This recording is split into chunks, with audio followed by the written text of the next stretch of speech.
Hello everyone, welcome to my channel power mom routine. અત્યારે હું special બેઠી છું માઇક ચેક કરવા માટે. ઘરે બે માઇક પડ્યા હતા, બટ એ તૂટી ગયા. એક મારા છોકરાએ તોડી નાખ્યું, એક મારાથી તૂટી ગયું. તો 2 દિવસથી થોડું વિડીયોનું કામ અટકતું હતું. તો કાલે હિમાંશુ જઈને બે માઇક લઈ આવ્યો. એક બહુ જ સારી ક્વોલિટીના, જે આ છે, જે હજી મેં ઓપન નથી કર્યા. એને એવું છે કે ફેન ઓન હોય તો પણ અવાજ ના આવવો જોઈએ, ડિનોઇઝ થઈ જવો જોઈએ. એ આ વાળા છે. એન્ડ બીજા આ મેં જે પહેર્યા છે ને એ છે. બટ આ બી મેં ચેક કર્યું, બહુ જ મસ્ત છે ક્વોલિટી. ફેન અત્યારે ઓન છે, સી ફેન ઓન છે તો પણ રેકોર્ડ મસ્ત થાય છે, વોઇસમાં આવતું નથી.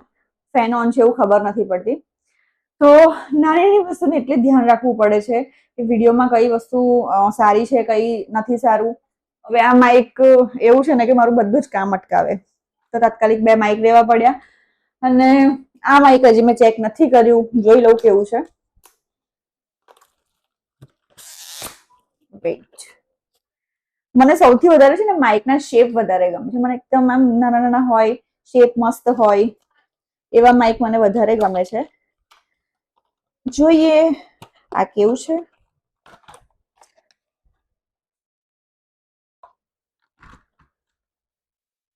છે 360 સાઉન્ડ પિકઅપ આમાં લખ્યું છે.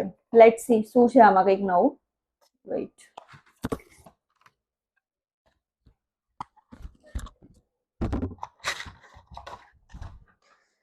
હા, સૌથી વધારે અઘરું કામ એ છે ને કે છોકરાઓથી માઇકને બચાઈને રાખવાના. અધરવાઇઝ મારા તો બંને સન મમ્મા હું માઇક લઈને આ બોલું, મમ્મા માઇક લઈને તે બોલું. હમણાં જ 2 દિવસ પહેલા મેં અને મારા સને એક વિડીયો બનાવ્યો છે. એને મેં પહેલી વાર માઇક પહેરાવ્યું અને એને મસ્ત સ્ક્રિપ્ટ બોલ્યો. નાની હતી તો એ મિલિયનમાં વ્યૂ ગયા છે, 1.1 મિલિયન. તો એટલું પ્રાઉડ ફીલ કરે છે. હવે એવું કહે છે કે હું બધી વસ્તુ યાદ રાખીશ, મોડે કરીશ અને મને રીલ્સ બનાવી છે. સી બહુ જ મસ્ત છે એની design. Square, my favourite shape. જોઈએ ઓપન કરીને.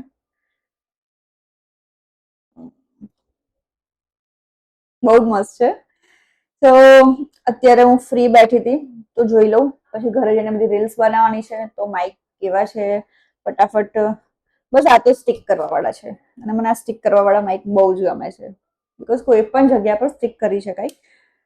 એન્ડ હું તમને આનો વોઇસ એકવાર ચેક કરી લઉં, પછી હું તમને શેર કરીશ કે આનો વોઇસ પણ કેવો હોય છે, સોરી કેવો હશે.